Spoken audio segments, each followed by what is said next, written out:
Halo semuanya. Assalamualaikum warahmatullahi wabarakatuh. Kembali lagi bersama gua Trio BF. Kali ini gua akan menceritakan salah satu cerita misteri yang gua angkat dari cerita yang telah dialami oleh ibu gua sekitar di tahun 90-an. Langsung aja, berikut adalah ceritanya dan selamat datang di podcast Cerimis, cerita misteri.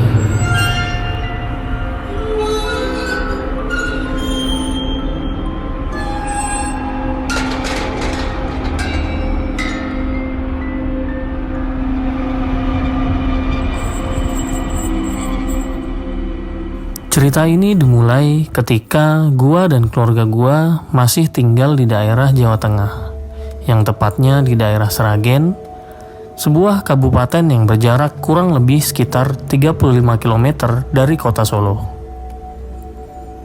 Keluarga gua mengontrak di sebuah rumah yang gak jauh dari rumah nenek gua. Dan rumah tersebut adalah rumah dari seorang dalang pewayangan, salah satu pertunjukan wayang kulit yang lumayan terkenal di daerah gua. Sebut aja beliau Pak Yono. Jadi gua ceritakan dulu posisi rumahnya. Rumahnya tersebut memiliki dua bangunan yang saling berdempetan. Satu rumah kecil yang masih ditinggali pemilik rumah. Satu lagi rumah yang agak besar yang gua tinggali sekeluarga. Di sebelah bangunan yang gua tinggali, ada sedikit kebun yang bisa untuk bercocok tanam. Dan di situ ada pohon kelapa yang lumayan tinggi dan satu pohon beringin yang gak terlalu besar. Dan di bawah pohon beringin itu ada sumur untuk mengambil air dan kamar mandi. Jadi posisinya kamar mandinya itu di luar, terpisah beberapa meter dari rumah gua. Biasalah ya, udah gak heran kalau di rumah zaman dulu itu, apalagi di daerah pedesaan, modelnya masih seperti itu. Pak Yono sendiri sebenarnya punya rumah di daerah lain, dan beliau jarang banget nempatin rumah yang ada di sebelah gua ini. Beliau kesini kalau ada acara pementasan wayang aja. Karena rumahnya ini hanya digunakan sebagai tempat menyimpan alat-alat pementasan wayang, jadi udah seperti gudang lah. Dan karena keluarga gua deket banget sama beliau, jadi kakak-kakak gua dulu sewaktu masih kecil sering juga main ke dalam rumahnya dan melihat banyak sekali alat pementasan wayang seperti gong, saron, bonang, dan wayang-wayang kulit dengan berbagai macam karakter. Waktu awal tinggal di sana, ibu gua banyak banget mengalami hal-hal yang di luar logika. Pada malam hari ketika semua terlelap, ibu mendengar suara seperti orang memukul-mukul wajan penggorengan. Dan bunyinya kencang banget. Itu sekitar sampai 2 menit lamanya. Kemudian ibu gak menghiraukan suara itu. Lama-kelamaan suaranya semakin rame dan seperti suara pisau yang sedang memotong-motong. Suara penggorengan semakin kencang dan seperti ada orang yang sedang memasak. Saat itu kita tinggal hanya berempat, gua, ibu, dan kedua kakak gua. Karena bapak saat itu sedang dinas beberapa bulan di Kalimantan. Jadi dengan terpaksa ibu bangun dan menuju ke arah dapur untuk mengecek sumber suara, sekaligus dengan rasa takut dan penasaran. Ketika ibu sampai di dapur, ternyata tidak ada apa-apa dan semua alat-alat masak seperti penggorengan dan lain-lain masih tersusun rapi di tempatnya.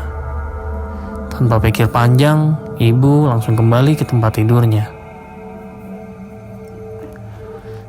Selang beberapa malam berikutnya, kejadian yang lain mulai muncul. Lagi-lagi ibu yang mengalaminya. Saat itu sekitar jam 1:30 malam. Ibu terbangun karena merasa haus dan ingin mengambil air minum. Tiba-tiba beliau mendengar suara gong yang dipukul 3 kali. Tapi suaranya nggak terlalu keras. Dan saat itu ibu masih berpikir positif dan berpikir mungkin Pak Yono lagi ada di rumah. Mungkin mau ada pementasan kali ya. Dan akhirnya ibu kembali ke kamarnya dan kembali tidur. Selang setengah jam, saat ibu baru kembali ke posisi antara setengah tidur, tiba-tiba beliau mendengar suara orang yang menyanyi. Dan dia mendengar itu suara sinden dengan diiringi gamelan Jawa. Ibu berpikir, jam segini apa Pak Yono lagi latihan ya di sebelah? Tapi masa sih jam segini masih main gamelan? Dan ibu itu orangnya benar-benar penasaran, tapi nggak berani-berani amat sama hal-hal mistis. Sampai akhirnya ibu memberanikan diri untuk ke rumahnya Pak Yono untuk memastikan. Karena rumahnya itu berdempetan banget, tapi dengan posisi yang agak menjorok ke depan. Singkat cerita, akhirnya sampailah ibu di depan pintu. Dan betapa kagetnya, rumahnya Pak Yono dengan posisi yang gelap gulita. Ibu mulai merinding, sampai beliau mencoba untuk mengetuk pintu rumahnya, dan sambil memanggil-manggil. Pak Yono, Pak Yono. Dan gak ada suara yang nyaut satupun, dan benar-benar hening. Ibu makin merinding sejadi-jadinya, dan langsung bergegas kembali masuk ke dalam rumahnya. Beberapa hari kemudian, Pak Yono baru kelihatan di rumahnya. Dan tanpa pikir panjang, ibu langsung bertanya sama Pak Yono. Pak, 3 hari yang lalu pas hari Selasa Bapak ke rumah ya Pak? Mau ada rewang toh Pak? Dan Pak Yono menjawab, wah, nggak tahu tuh Bu, saya baru hari ini kemari. Itu juga mau bersihin alat-alat aja, karena udah sebulan nggak dibersihin. Yang nanggep wayang lah lagi sepi Bu sekarang-sekarang ini. Memangnya kenapa toh Bu? Tanya Pak Yono. Gini Pak, saya 3 hari yang lalu dengar ada suara gamelan sama suara sinden nyanyi tembang-tembang gitu. Saya kira Pak Yono mau ada rewang, lagi latihan. Tambah ibu lagi. Oh gitu toh Bu. Wes rapopo, udah biasa kok orang sini denger yang begitu. Nanti kalau ada apa-apa bilang aja sama saya ya. Tambah lagi Pak Yono.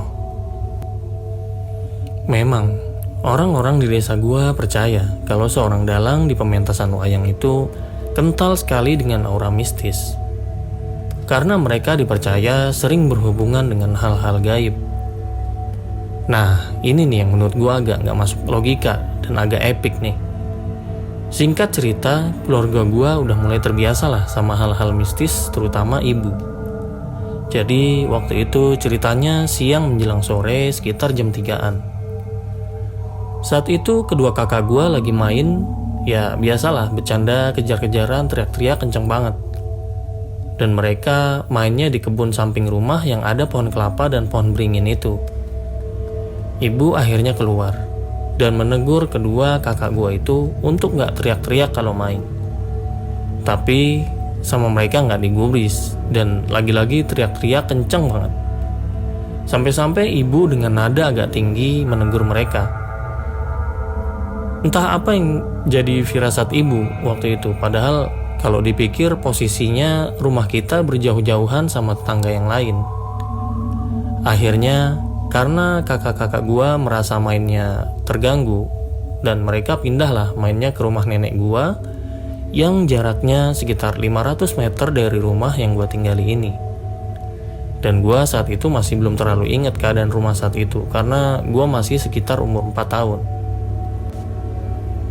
Waktu itu ibu bercerita kalau gua lagi tidur dan beliau lagi memasak untuk makan malam di dapur. Jadi kita hanya berdua di rumah. Tiba-tiba ibu mendengar samar-samar suara orang mengucapkan salam. Dan beliau refleks dan berpikir kalau ada tamu yang datang ke rumahnya. Waktu itu sekitar pukul 5 sore menjelang maghrib. Akhirnya tanpa berpikir apa-apa, ibu langsung bergegas ke depan pintu untuk menengok siapa yang bertamu ke rumahnya. Ketika pintu depan ia buka, benar saja, ada seorang ibu paruh-baya dengan menggandeng seorang anak perempuan yang katanya mungkin seumuran dengan gua. Dan anehnya, ibu sama sekali tidak kenal dan sama sekali belum pernah ketemu dengan ibu tersebut. Dengan rasa bingung, ibu langsung bertanya, maaf, mau cari siapa ya? Lalu ibu itu menjawab dengan nada yang agak sedikit datar. Saya mau tanya anak-anak yang tadi teriak-teriak di sekitar sini siapa ya? Sontak, ibu gua langsung kaget sekaligus ketakutan. Karena dia kepikiran sama kedua kakak gua tadi yang main sambil teriak-teriak di sekitar kebun rumah. Walau dengan sedikit gemetaran, ibu malah mempersilahkan ibu itu dan anaknya untuk masuk sebentar dan mengobrol di ruang tamu. Silahkan masuk dulu aja bu, ngobrolnya di ruang tamu aja. Saya mau matiin kompor dulu sebentar, kata ibu. Jarak antara ruang tamu dan dapur nggak terlalu jauh, tapi ibu beralih kecil untuk mematikan kompor. Tiba-tiba, ibu itu sudah duduk bersama anaknya di ruang tamu, dan mereka tatapannya seperti benar-benar kosong dan agak terlihat pucat. Ibu langsung saja memulai pembicaraan dengan meminta maaf kepada ibu tersebut dan anaknya. Maaf ya bu, maafin anak-anak saya kalau ganggu dan bikin berisik. Tapi saya udah sempet kok bilangin juga, cuma memang anak-anak lagi pada bandel aja. Sekali lagi saya minta maaf ya bu. Lalu ibu itu menjawab dengan nada yang berat. Saya kesini cuma mau bilangin kamu, kalau anak-anak kamu main di situ jangan berisik. Saya dan anak saya terganggu. Lalu ibu memberanikan diri bertanya, maaf bu, sebelumnya ibu sama adiknya ini tinggalnya di mana ya? Lalu ibu itu menjawab, saya di pohon beringin itu.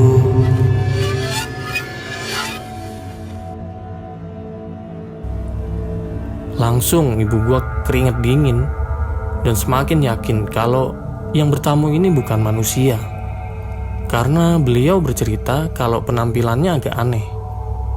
Saat itu, sang ibu itu memakai seperti daster yang warnanya dari atas sampai bawah putih bersih. Tapi yang agak aneh, rambutnya keriting dan acak-acakan. Sedangkan anaknya memakai gaun warna hitam sambil memeluk boneka. Dan dia nggak mengeluarkan kata-kata sedikit pun. Tapi saat itu, ibu gue mencoba untuk gak menunjukkan ekspresi ketakutannya itu. Dan mencoba untuk menenangkan dirinya sendiri. Seolah yang bertamu itu adalah orang biasa pada umumnya. Setelah itu, ibu sambil ketakutan ingin mengambilkan suguhan air minum kepada tamu pada umumnya. Akhirnya, beliau pergilah ke dapur. Setelah ibu kembali ke ruang tamu, betapa kagetnya menemukan ruang tamu itu kosong dan tidak ada siapa-siapa. Dan gak lama kemudian kakak gue pulang dan sedikit keheranan mendapati muka ibu yang kelihatan pucat. Dan kakak gue bertanya sama ibu, kenapa bu? Gak enak badan? Dan ibu menjawab, gak apa-apa, kalian itu loh kalau dibilangin ibu nurut coba. Jangan ngeyel, nanti kamu yang rugi sendiri. Dan sampai sekarang, ibu gak tahu siapa mereka. Sampai akhirnya gue pindah setelah 1 tahun tinggal di sana. Kemudian ibu mendengar kabar bahwa pohon beringin itu beberapa kali mencoba ditebang oleh penghuni baru di bekas rumah yang gue tinggali. Tapi gak pernah bisa. Sampai mengundang paranormal dan ustadz-ustadz segala. Konon, ketika ditebang, pohon itu berdiri lagi. Terus menerus seperti itu, ditebang kemudian berdiri lagi. Ya, entah terlepas dari itu benar atau tidaknya, karena beberapa tahun setelah gue pindah dari sana, gue dengar Pak Yono itu pemilik rumah tersebut telah meninggal dunia. Itulah mungkin cerita yang bisa gue share di podcast Cerimis ini. Mungkin pesan dari cerita ini adalah kalau orang tua menegur atau kasih nasihat, itu harus didengar, terutama ibu. Oke, bagi kalian yang ingin membagikan ceritanya, pengalaman-pengalaman mistis, bisa kalian kirim ceritanya ke DM Instagram gua atau melalui Facebook dan juga email yang ada di link deskripsi di bawah. Jangan lupa untuk subscribe, like, komen, dan share cerita ini jika kalian suka dengan cerita-cerita misteri seperti ini. Sampai jumpa di cerita selanjutnya. Salam misteri.